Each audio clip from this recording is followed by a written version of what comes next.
What's up, guys? So sorry, better late than never.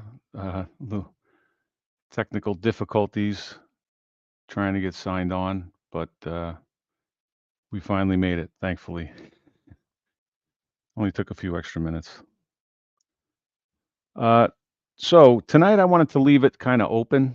Um, I'll answer any of your questions that you guys have. Just feel free to drop them into the chat. And what I also wanted to do was go over some comments that were left on some of my videos.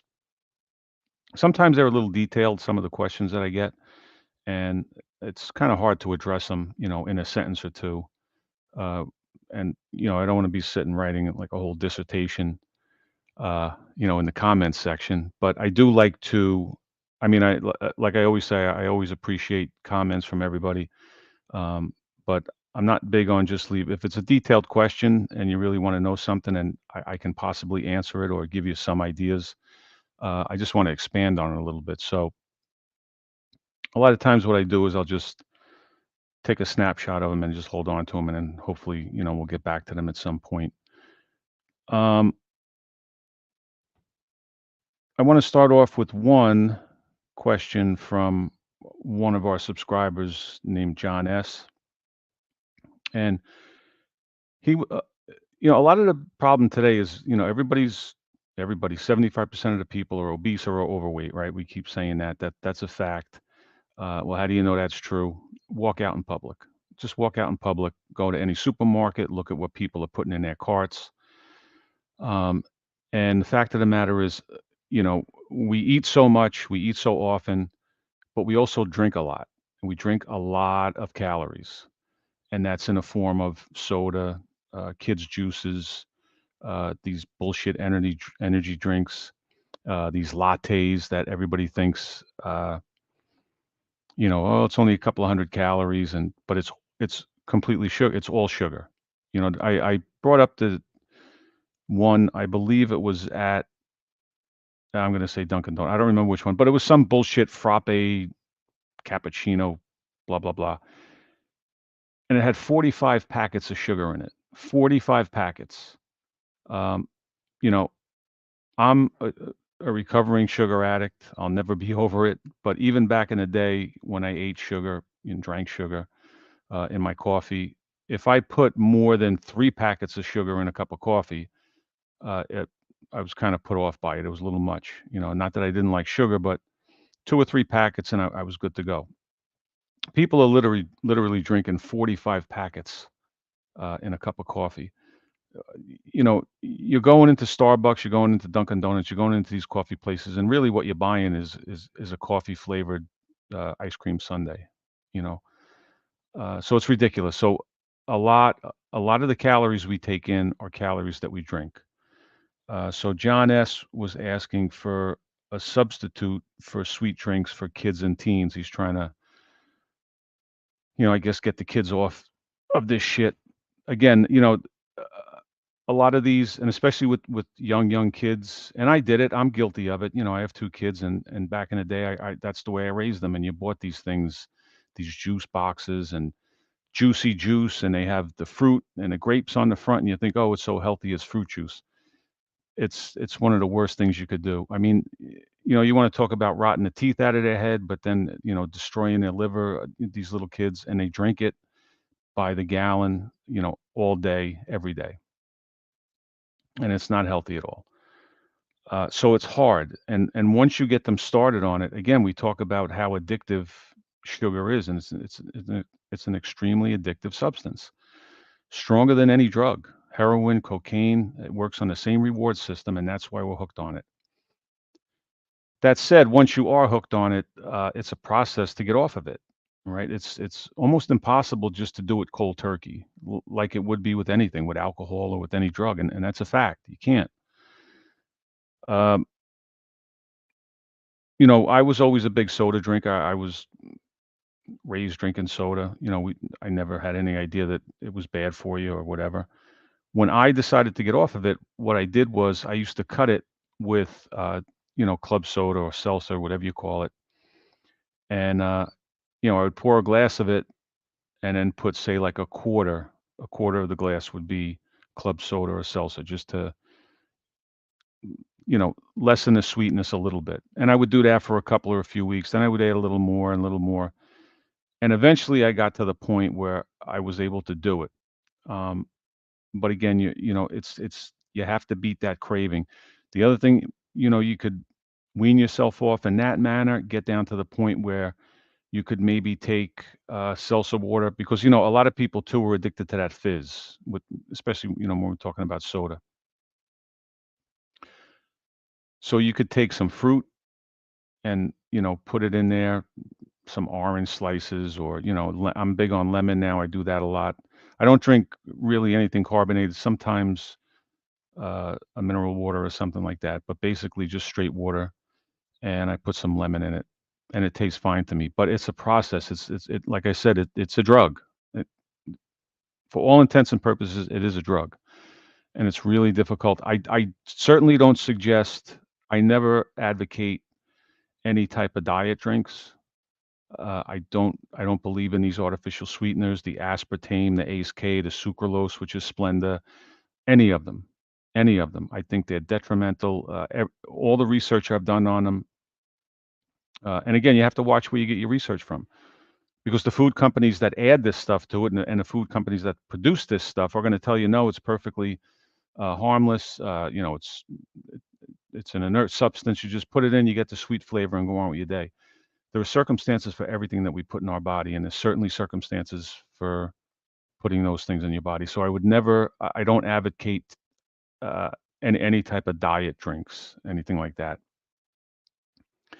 So, the only thing I could say is, and the same thing, if the kids are on these juices, you could start to, thin them out a little bit, add a little bit of water to it. Uh, and just don't try and do it all at once, because there are not many people that could do anything, quit any addiction cold turkey. And again, sugar's in the same family with all the other ones. So you have to do it a little bit at a time. But that's how I did it, John. I did, again with the soda. And I was a huge soda drinker, huge, my whole life, my whole life. Um, but it'll work, but you have to be deliberate about it. And just like everything else in life, in order to be successful, it's got to be consistent and just do it a little bit at a time. And hopefully you'll get there.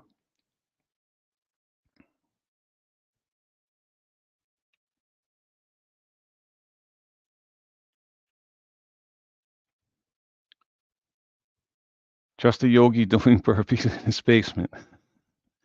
All right, so you officially won for the shortest name in the live stream tonight. Appreciate the nutrition. I appreciate you being here. I'll call you Yogi. How's that? Demetrios, good morning from Greece. Ah, long way away. Thank you, brother. Thank you for being here. I appreciate that. Yeah, so John, I don't know if you were in here, but or any of you guys that are looking to do that, it's a process. You have to wean yourself off, and that was my strategy. Um, and even if you're drinking any of these, if you're, say, for the kids, you're mixing some powder.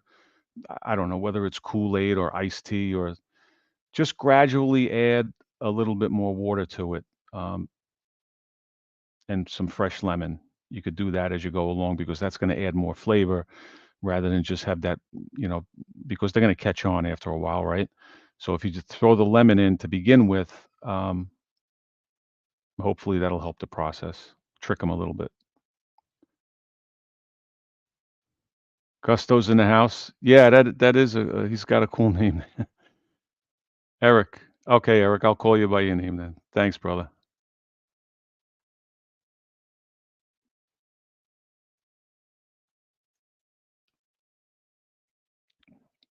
So yeah, if you guys, like I said, if you weren't here earlier, I'm going to leave this pretty open.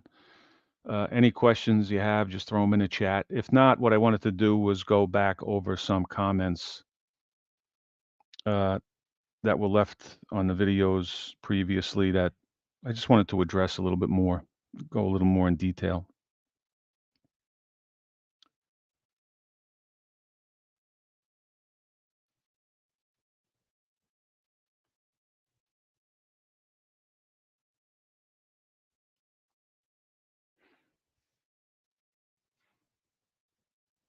Now this one, I'm going to touch on this one.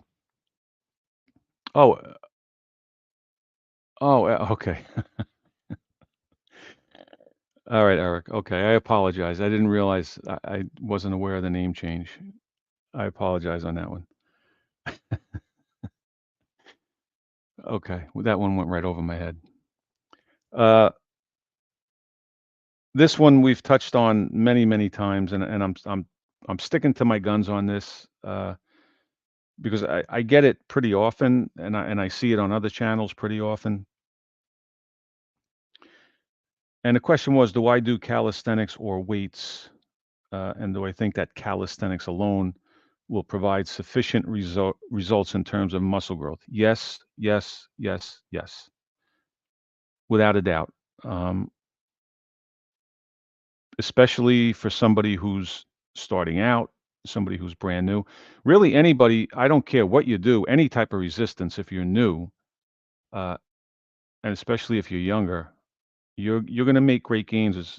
Again, we're going to go back to the one key word with everything, consistency. As long as you do it consistently, you can absolutely do it. You don't have to go into the gym, and a lot of guys equate health with how much can you deadlift. And I'm not going to say I'm not impressed by it. And that's how I started. I had another question about when I started off working out. I absolutely started out in the gym with weights, with the general bro splits, 3 or 4 sets of 10 of this, and back and by, chest and try, shoulders and legs, whatever the bro splits were. Um, and everybody measures their success, their health. They use how much they can bench as a health marker. Uh, but that's not it. I mean, it's impressive. I'm not taking anything away from anybody that does it. I'm certainly not going to sit here and shit on anybody's accomplishments. But to say that, you can't do calisthenics and build a great physique, get in good shape, get flexible, get mobile, get strong, it's bullshit in plain English, And I said before that if you contend that you can't do it, it's because you haven't done it for any, appreciable amount of time. Uh, but yeah, but again, and then the key ingredient, the glue that holds everything together when it comes to any type of exercise is going to be your diet. When you talk about building muscle, you have to be at a caloric surplus. You have to be eating a little bit more than your body's going to burn during the day. Now, that's for the average bear. But when we talk about somebody who's extremely overweight and they start working out, I believe that even if you're not at a caloric surplus, now just listen to me here, okay? I think that even if you're not at a caloric surplus and you're extremely overweight and you're doing resistance training, I think you can still build muscle at the same time. And my reason for that is that body fat is food. Body fat is energy. When your body needs energy, it's breaking down the body fat and using that body fat as energy. So it's akin to calories. So rather than getting your calories externally, right, exogenous calories, you're taking the calories from within your body. So I believe that you absolutely can do that. You can build some muscle. But assuming you're somewhere near, you're not obese, even if you're just a little overweight, you do. But again, I think that too many people muddy the waters in the sense that the other big question is, well, can I burn fat and build muscle at the same time? And a lot of times this question comes from people who've never touched a weight, never done a pull up, never done a push up in their life. Uh, and it goes to, we all want instant gratification. I want to do it all now. I've never done it before. I'm going to start today and I want to do everything across the board. Slow your roll, pick one goal. If you're overweight, you have to lose the weight. If you're obese or overweight, your number one health goal is going to be to lose the weight. You work out while you're doing that. If some muscle comes along with it, definitely you're gonna be developing strength and things like that. But if you're obese, you get the fat off of your body, the excess fat off your body, because with that weight loss, with that fat loss, is going to come improvements in other health markers, right? Because it's very rare that you're going to find somebody that's extremely overweight or obese and doesn't have a slew of other issues going on. And most times, that weight loss is going to help your case dramatically.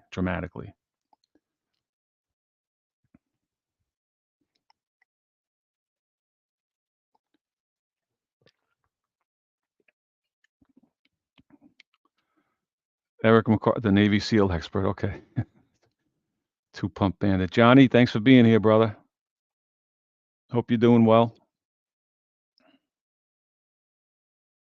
So, yes, I'll say it again, and I'll say it every time I'm asked. You can build muscle with calisthenics.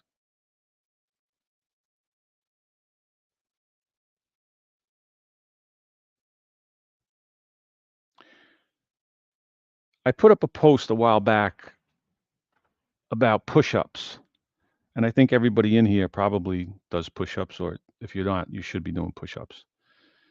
And I talked about how much weight you're actually pushing with the push-up. So I hope I don't contradict myself here, but I believe if you did a standard push-up, generally speaking, and this is an approximation, but you're pressing 64 to 65, let's say 65% of your weight, which means if you're a 200-pound guy and you follow that formula and you get down and do a push-up, you're pressing up 130 pounds. So somebody left a question here and said, well, if I can do 25 standard push-ups with good form and I weigh 200 pounds, I should be able to bench press 135 pounds for 25 reps. So in theory, and just reading that sentence, you would say, I guess that sounds feasible. But I know for a fact it's not true. And the only explanation I have for it is there was some time back when Sean G did a 135-pound bench press challenge. And at the time, I hadn't been under a bar in quite some time.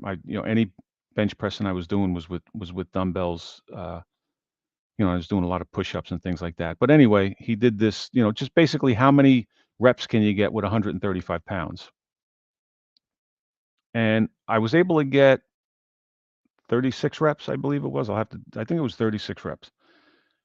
I know I can certainly do considerably more push-ups than 36.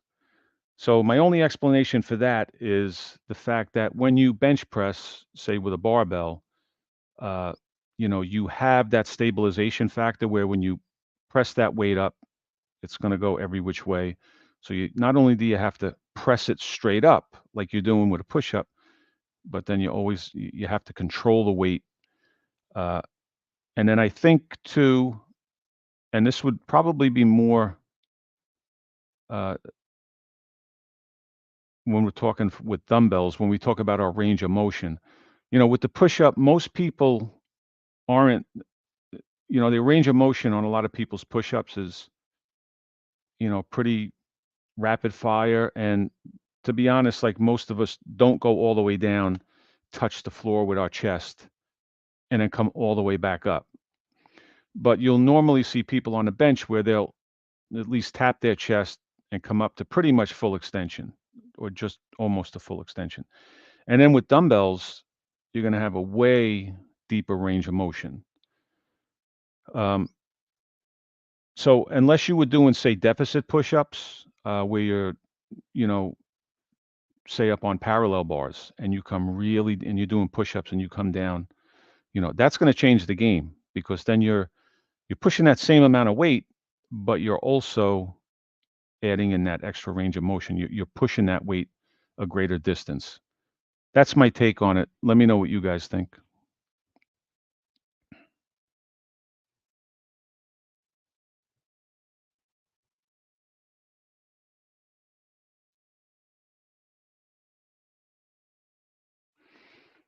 Rep Avalos, uh, watching the channel for a while. Glad to hear you're on the mend, Rep. Um, yeah, calisthenics, any type of exercise will, Rep. Um, there's a lot of research on that. There's a lot of research on exercise and mental health. And there was something not too long ago about the fact that, consistent, regular exercise is right on par with any type of these medications, these serotonin reuptake inhibitors and antidepressants and things like that. So, yeah, it's good for everybody, but especially in that case. And not only that, but the calisthenics, I'm assuming maybe you're doing outside in the park, and that's going to go a long way too. Just to get out of the house, be in the fresh air, be in the sunlight. It's a much healthier existence. I'm glad to see you're on the mend, brother, and I appreciate you being here.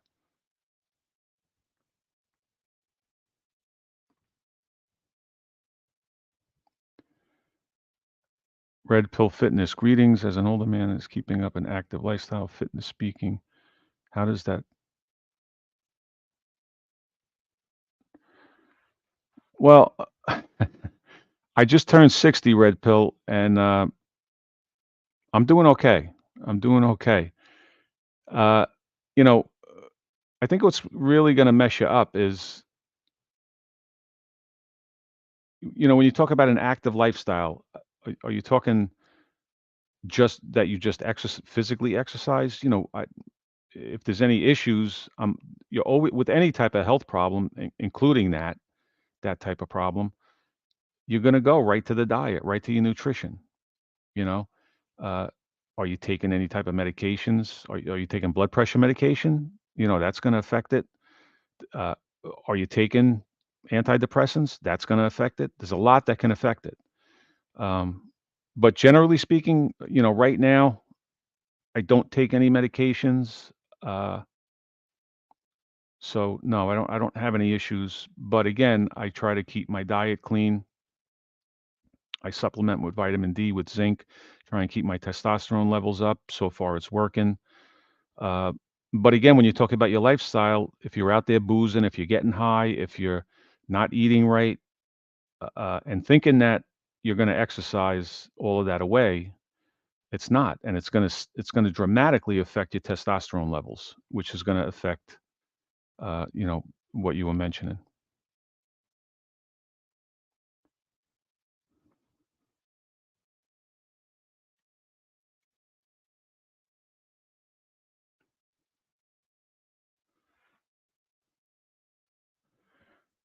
Yeah, well, Gus, I think you summed it up for me. I think I was a little verbose in that answer, but I think you summed it up. It's different, but the same. They're comparable, uh, but not exactly the same.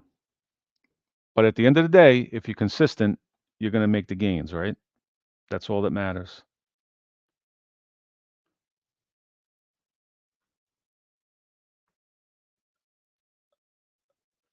This was another one I wanted to mention because it comes down to diet, which again is really the key ingredient when you talk about your health, your lifestyle. Even with the working out, if you're not fueling yourself right, um, you have to eat for your goals. You have to eat for your goals. So, are you overweight and obese, and your main goal is to lose that weight? Are you at a weight that you're comfortable with, and now you're looking to build muscle? Are you underweight and you're trying to bulk up considerably? All of those three examples are going to take totally different uh, nutrition strategies, right? So one of the questions was, why would I? What I think I did a post and I mentioned that that's what it was. I did a post and the question was, what are the macros, right? The macronutrient breakdowns for a ketogenic diet, keto diet. And the question was, well, why would I recommend that? It's you can I think you would consider keto an extreme diet, but it definitely has its place. I've done a lot of research on it. Um, but people think that if they just eat a bunch of fat, when they hear keto, they're eating fat bombs. They're going to the supermarket and anything in the supermarket that says keto on it, if it's a keto candy bar, or, and then they come home and they say, no, I'm eating keto. That's not how it goes. I mean, keto is the majority of your calories are going to come from fat. Um, your carbohydrates are pretty much nothing. I think it's the limit on them is it's about 20 grams a day, which is nothing. Um, and then your protein is going to be limited too. As a fat loss strategy, uh, if you have some type of illness, there's definitely a place for keto. I mentioned before it was originally developed for epileptics, people that had seizures back in the 1920s, and it worked extremely well. There's been research on it uh, with people with autism, and you put them on a ketogenic diet. And I'm not saying that they claim that it cured anybody, but it made dramatic improvements in their behavior and things like that. But when it comes down to any diet, it's going to be sustainability. I think that keto, I think that carnivore, I think that any specific diet has its place. It can be used, but I don't think that people have them in it to do it long term. I think you could use it as a strategy to fix whatever you need to fix, uh, and then you would transition back into a more uh, balanced diet, for lack of a better term. But again, it comes down to what are your goals? You have to say, what exactly am I trying to do here? You don't just, throw your hands in the air and say, well, I think today I'm going to go keto. I think today there has to be a reason for it. And again, a lot of people get dogmatic and they want to be, you know, especially with the vegans, everybody wants to be, I'm keto, I'm vegan, I'm just, and again, if you're happy doing it, if it satiates you, if you're healthy, that's the biggest thing. If you're healthy doing it, that's fine. But when you go to the extreme, I just think that most people don't have it in them to do it long term. At some time, whether it's a couple of weeks, a couple of months, and that, even when we're talking about exercise, a lot of people come out of the gate gung ho. How long do most people last? Unfortunately, not very long.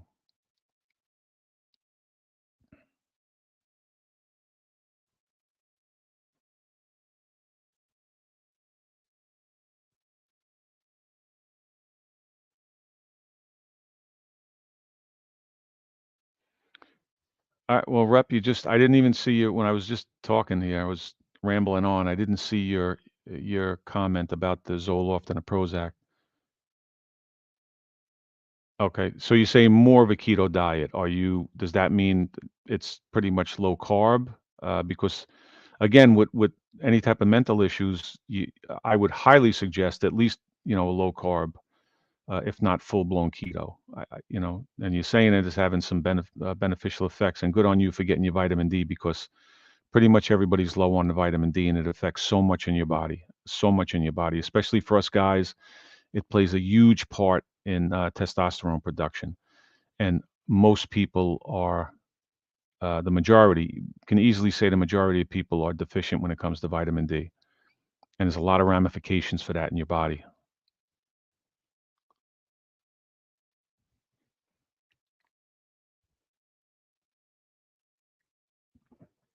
Mr. T's in the house. How you doing, brother? Happy Friday, Double O. Thanks for popping in.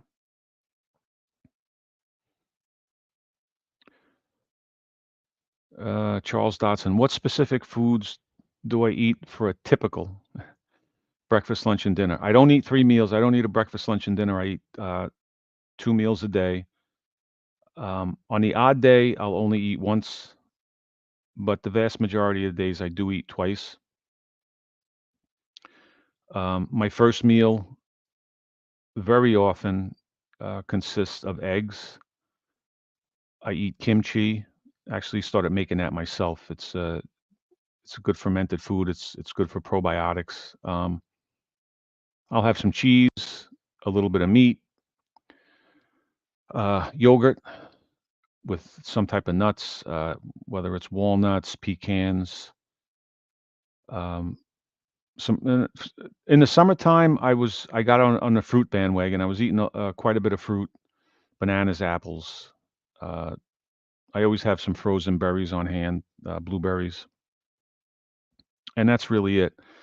For dinner or for my second meal of the day, typically going to be some type of meat, um, some vegetables, maybe a salad here and there. I got on that bandwagon over the summer a little bit, eating the salads. But whole food, I don't. And right. Oh, sorry, Derek. My sardines. I eat sardines. So dinner is going to be some type of beef or chicken or sardines. Cheese. I eat some cheese with it. Again, maybe a little salad or something. Uh, and sweet potatoes. I like to have sweet potato is pretty much like a sweet treat for me at this point in my life, as opposed to chocolate cake. I like a good sized sweet potato, and I'll put coconut oil on it with a little bit of cinnamon, and it does the trick for me. But I don't eat anything processed, or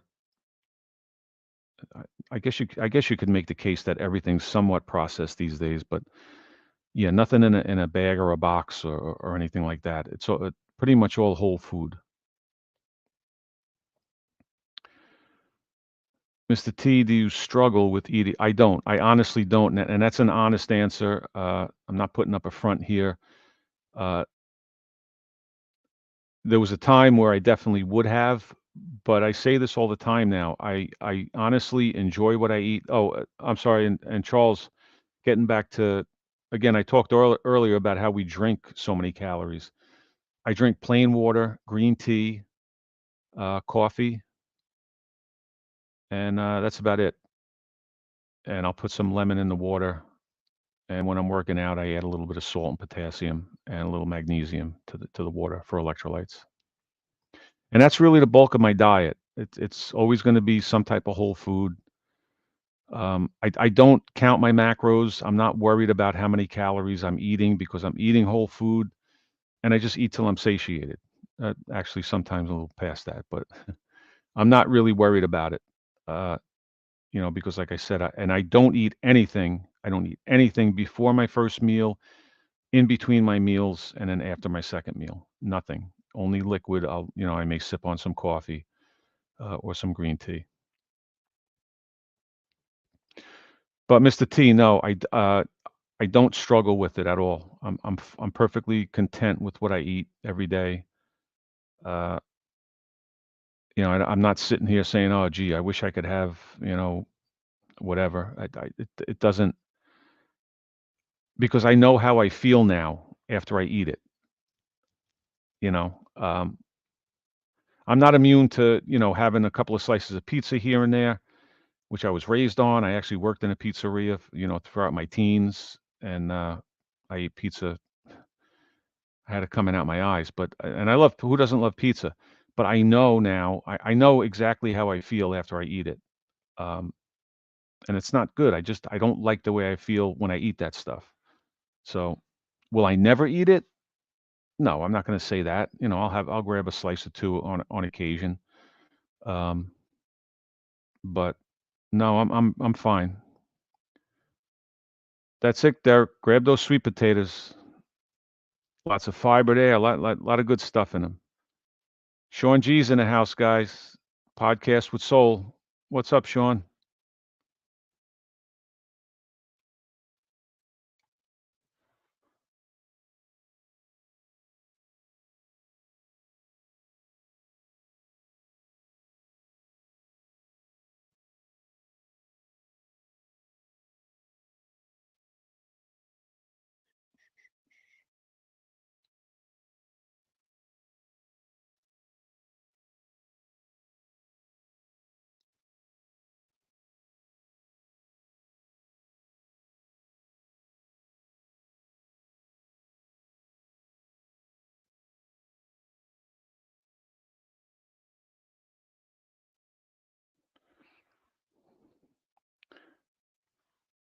So a while back, I had somebody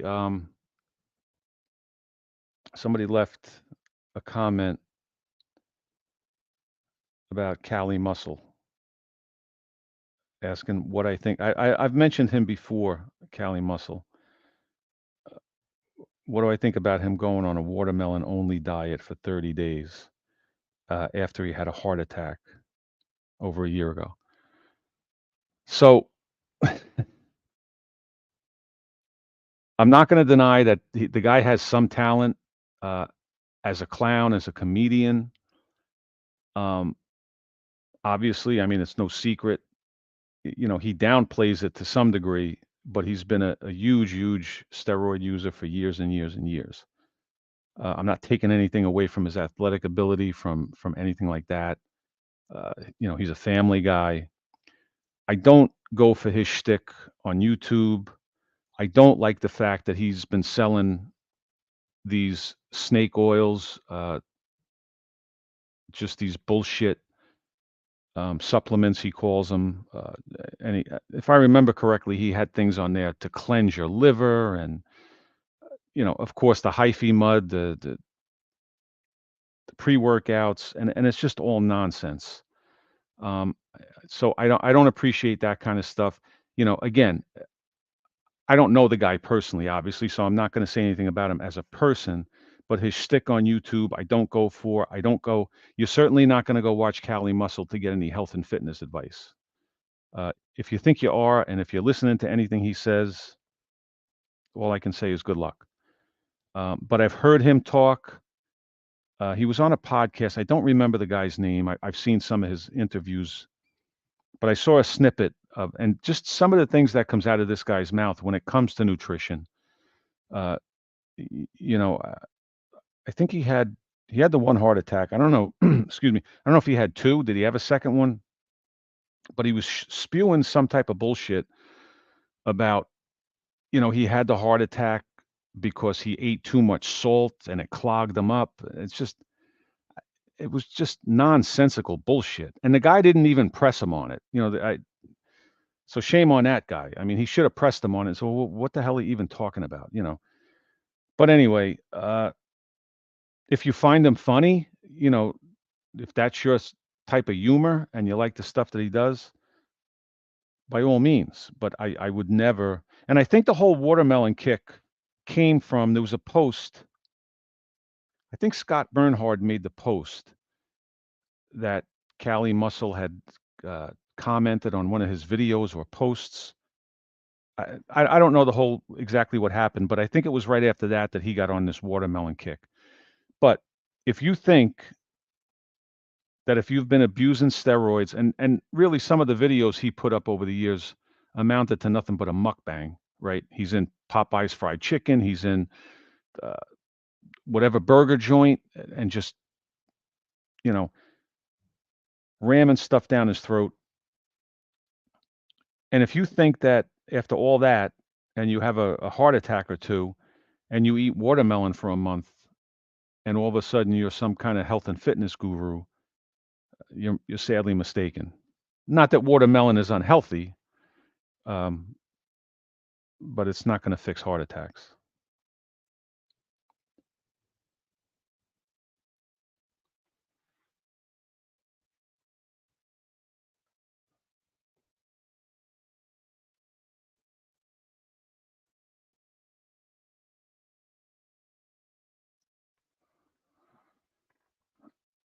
Yeah, Charles. So you're 55. Well, yeah, you're starting to get a little. And again, the mainstream has us believe, well, you're 55, Charles. You're supposed to have a belly. No, you're not. You're not supposed to have a belly at any age. Um, so yeah, the first place I'm going to look is at how many carbs you're eating and what type of carbs you're eating. Um, if you're coming up with a belly, I'm going to assume, obviously if it's the bread has zero nutritional value. It's empty calories. Um, and that's definitely going to be, but I'm going to guess and say that bread's not the only thing that you're eating that you shouldn't be. Maybe I'm wrong. Let me know. But Yeah, the first place I would look is at your carb intake, what type of carbs you're eating. I would look at your eating frequency. Uh, how often are you eating throughout the day? Things like that. So again, it comes down to the goals. So if your goal is to lose that belly, you're not going to exercise it off without changing the diet.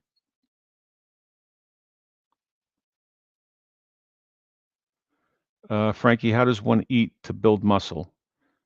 Usually with a knife and fork. No, I'm just kidding. Uh, you have to be when you're looking to build muscle. Obviously, I mentioned earlier that you have to be at a caloric surplus. Now, a lot of guys take that to mean that I could just turn my mouth, my stomach into a garbage pail, and they're ramming whatever they want, burgers and cookies and donuts down their throat. Well, I'm on a bulk. They'll tell you I'm on a bulk. I'm trying to bulk. So basically, if you're working out and your specific goal is to put on muscle, you're gonna start off with a caloric deficit, a couple of hundred calories over your maintenance calories, maybe 200 to 300 calories. You're gonna actually, in this case, you are gonna maximize carbs. So there are certain macro ratios that people use, actually bodybuilders, uh, depending on what you're trying to do, right? You have your bulking macros, you have your cutting macros, then you have your maintenance macros. So in this case, bulking macros would be between 50 and 60% of your calories would come from carbohydrates. And then you would split up the carbs and fat. Let's say you did 50% carbs, you could do 25-ish percent fat, 25-ish percent carbs. I'm sorry, protein. So you do it like that. And again, they'll do that when they're in their off season or whatever. Um, but a lot of people, and if you're measured with that and you track what you put, but most people don't. Like a lot of these guys, they just want to sound cute, and they just use it as an excuse to, like I said, just throw anything they want in their mouth and say, "Well, I'm on a bulk. I'm on a bulk," and it works. These macros work. I've done it before. I used on the flip side when you know, let's say you've done your bulk and then you're trying to cut down. Now you would want to go from you wouldn't prioritize carbohydrates, you would prioritize the protein. So you'd want to make 50% of your calories come from protein, and that's going to help you cut down. But again, you'll be at a calorie deficit when you're doing that.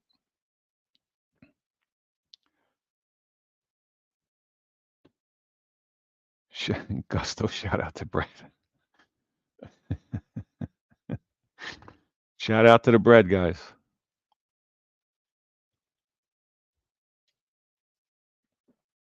But again, Frank, when it comes to that, if you're if you're legitimately serious about it, you're going to figure out the macros.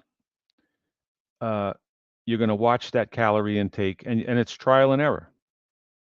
It's trial and error. So you're going to go like every week, every couple of weeks, and you're going to see what your weight is doing. And if you're putting on a nice steady amount of weight, if you're putting on 5 pounds in a week, you're way overdoing it. It's ridiculous. But if you're putting on a half a pound over the course of time, you're probably right on track. And when you do that, when you bulk, when you're trying to put on muscle, along with that, you will build the muscle, but some fat is going to come with that. And then that's why you would have that cutting phase after that.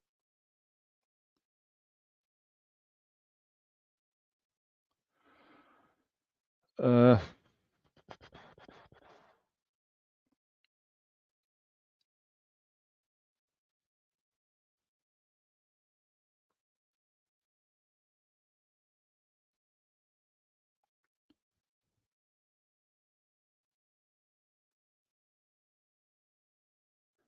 do I recommend any good yoga resources? Yeah, I've added in yoga. I've talked about this before, guys. And again, I don't have any skin in the game with this guy, but it was one channel that I came across. It was called Saturno Movement, Saturno Movement, Saturno Movement. I like his stuff. I've been following him for a while, and I do some of his yoga mo- flexibility slash mobility things, and it runs the gamut. He has stuff that's upwards of an hour, down to like 10 or 15 minutes. So it's good stuff. So if any of you guys are looking to loosen up a little bit, definitely check that channel out.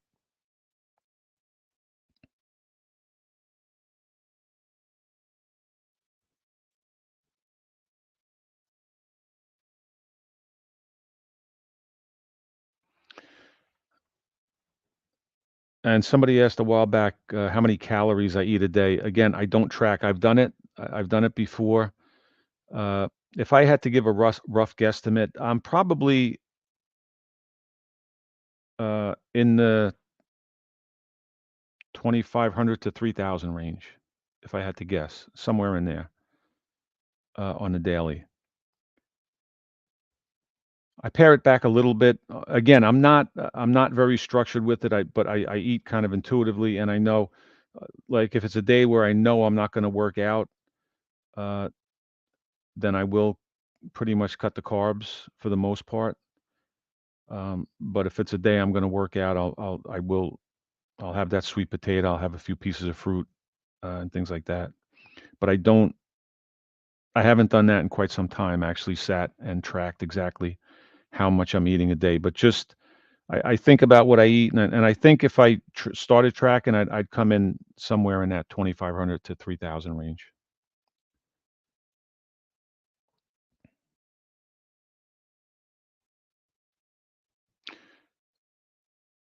Yeah, Charles, right? So your goal is to lose that belly fat. Uh, so you said you're looking good everywhere else, and you've been eating brown rice and a few sweets. A few sweets. All right. I'd ask you to define a few, but I'll let you off the hook. So, that's the other thing when it comes to brown rice, um, whole wheat pasta, and things like that. And people think that that's somehow a healthier version, and it's not gonna. If you're gonna eat rice, eat white rice, eat jasmine rice, eat brown rice. It doesn't matter because it's all going to be broken down in your body as glucose anyway, as sugar anyway. Same thing with any type of pasta. Same thing with whole wheat bread. It's all the same once it's broken down in your body, right? And the main thing is, uh, if your goal, again, we're going to eat for our specific goals. Like Frankie just mentioned, what do you eat when you're looking to bulk? What do you eat when you're looking to cut? Obviously, Charles, you're looking to do a little bit of a cut. You want to maximize your protein and get rid of those carbs. And I think you'll see that. And if you're consistent with that for a few weeks, I think you'll see it start melting off you.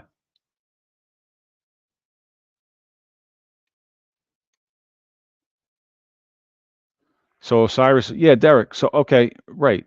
Case in point, it's taken me a year and a half to put on 15. But guys, if you haven't seen already, check out Osiris's channel. He's into a little bit of everything, and he really has been. His physique has been changing um, ever since I've been watching him. Um, So to put on 15 pounds in a year and a half, that's actually good. That's actually good. But again, people want to do that in 3 months, and it's unless you're doing drugs, you're not going to do it. But you right there, that stat, Derek, that you just put up shows that you're doing it the right way. It shows, on the surface, I'd say, well, there's a guy that's doing it the right way because you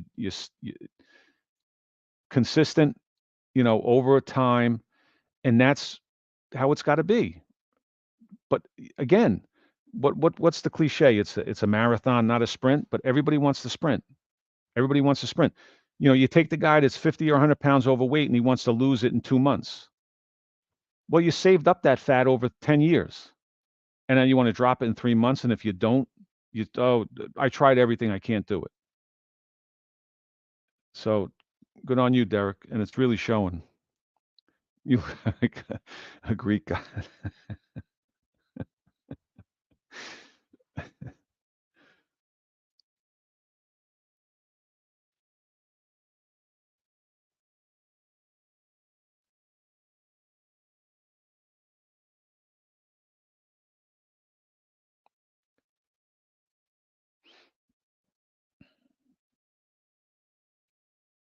Somebody said, how long, asked me how long I've been working out for. Pretty much my whole life. I turned 60 about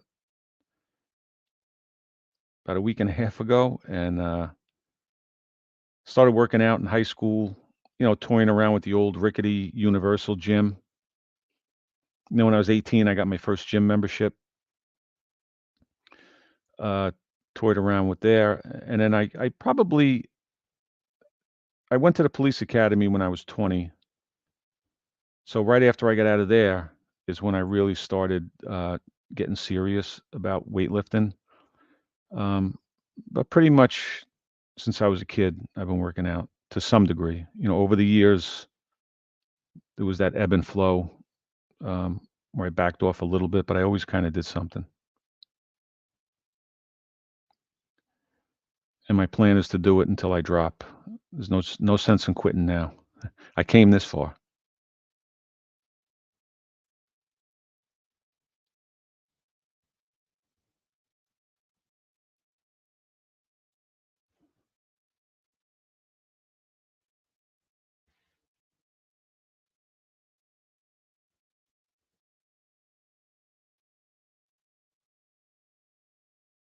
Um,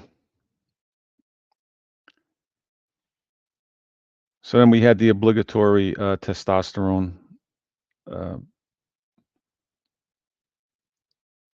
Testosterone therapy builds a lot of muscle, huh? I don't know. I don't know. I've never done it. I never will do it. You'd have to ask somebody that does it, and I'm sure they can give you a solid answer on that. But I can't answer something that I don't have any experience with.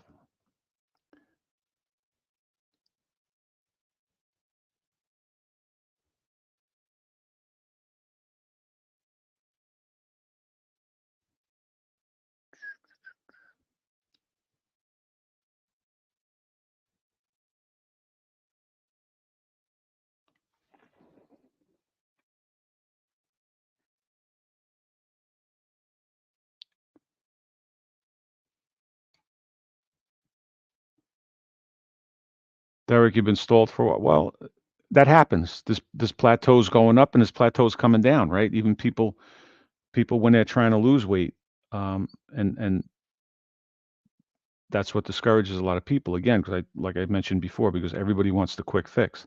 But good on you for doing it the right way and just staying consistent. And you're definitely going to break that plateau because you don't stop. And again, that's the key. That's the key to all of it, is to be consistent. You certainly are that.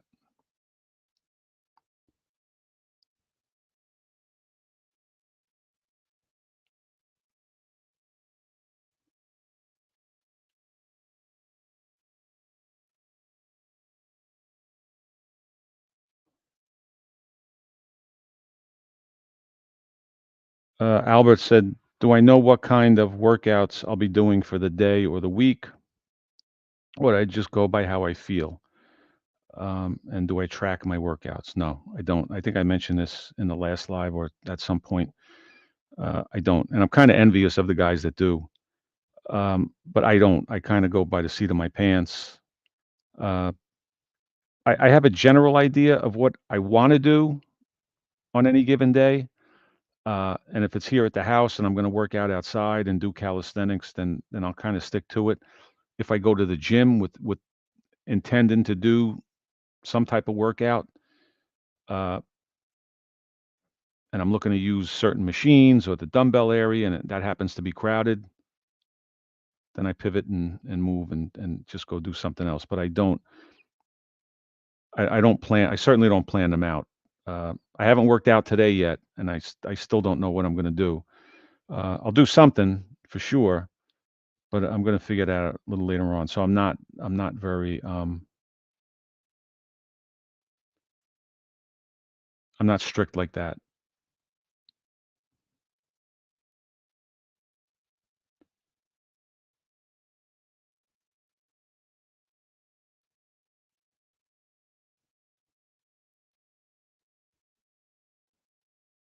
Uh,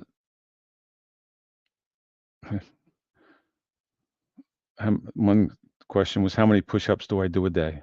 All of them.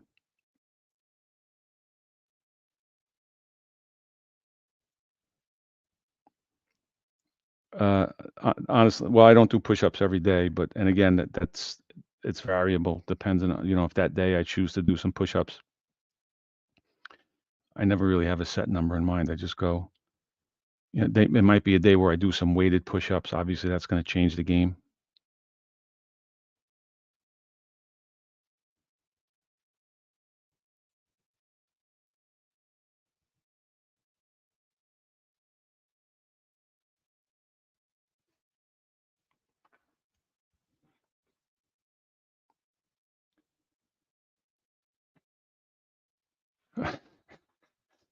You're absolutely right, Derek.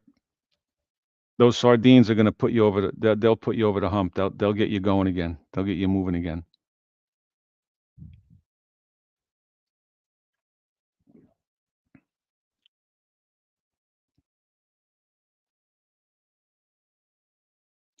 To be honest, I'm still amazed at myself that I even eat. If you would ask me years ago if I would ever, I wouldn't. The thought of eating a sardine out of a can, never. But again, going back to Mr. Thompson's question, I eat them now, and I thoroughly enjoy them.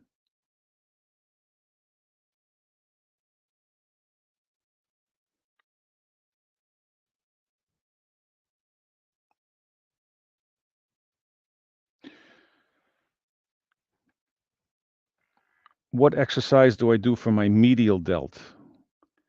So normally, obviously, if you want to work the medial delt, what are you going to do? You're going to do some type of side raise, lateral raise, whether it's with bent arms, straight arms. I don't typically do that exercise, to be honest with you. I do for my shoulders. Uh, I do some handstand push-ups. Again, my version of handstand push-ups on the wall. Then I'll do some dumbbell presses, and then I'll hit the pec deck and do rear flies on the pec deck. Very rarely I'll hit maybe a few sets of some side laterals or something. But I feel that my shoulders my front shoulders definitely get enough work from the push-ups and the dips that I do. So I haven't done like a front raise in forever. Uh, so I just kind of hit again with the presses, with the handstand push-ups, the dumbbell presses, and then pec deck. That's really all I do. I don't really hit those side laterals.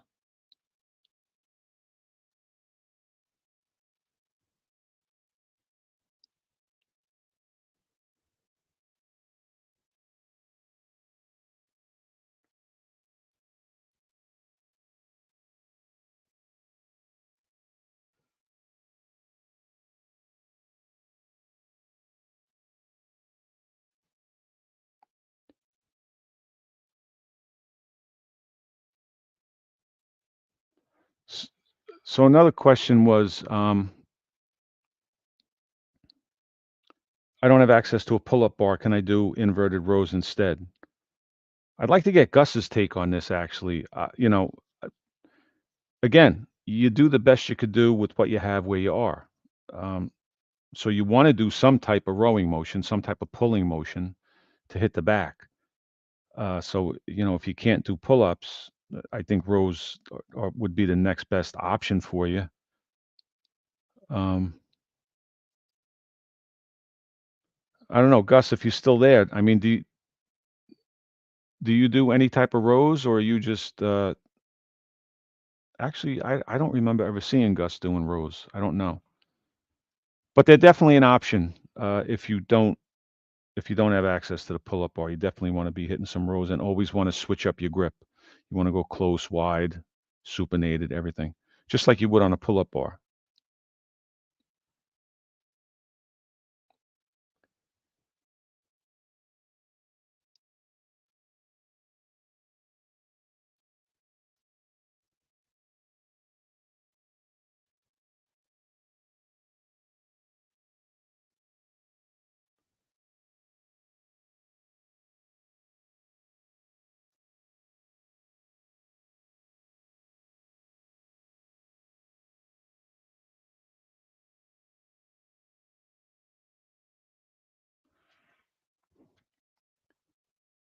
Johnny the Kippers. I tried the Kippers.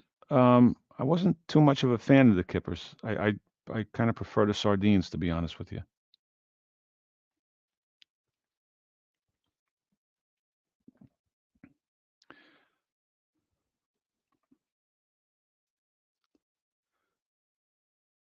Joey Donuts is in the house. Yeah, inverted rows. Yeah, Joey would know because he does a lot of pulls, a lot of. He's always getting upside down. What's up, Joe? Hope you're doing well.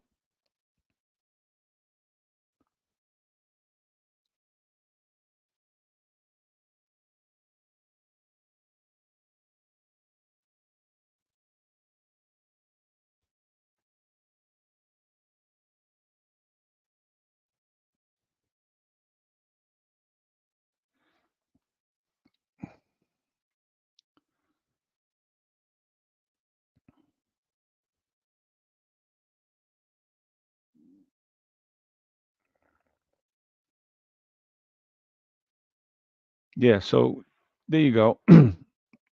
The rows are definitely Gusto approved. Yeah, I agree. I mean, they're definitely a substitute, and you have to do some type of pulling. You have to do some type of pulling exercises. You got to hit that back. You got to get the biceps. And again, you do the best you can do with what you have where you are, and they'll definitely work. But that said, I really think that, and I think Gus would even agree with this, that there's no for the upper body. I mean, the pull-ups are definitely king. Without a doubt.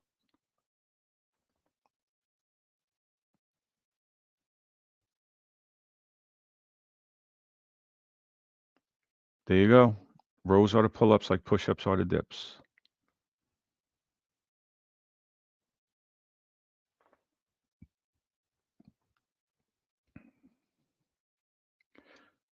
All right, guys. If there were no other questions, I think we're going to wrap it up. Appreciate everybody stopping in tonight. Appreciate all the interaction.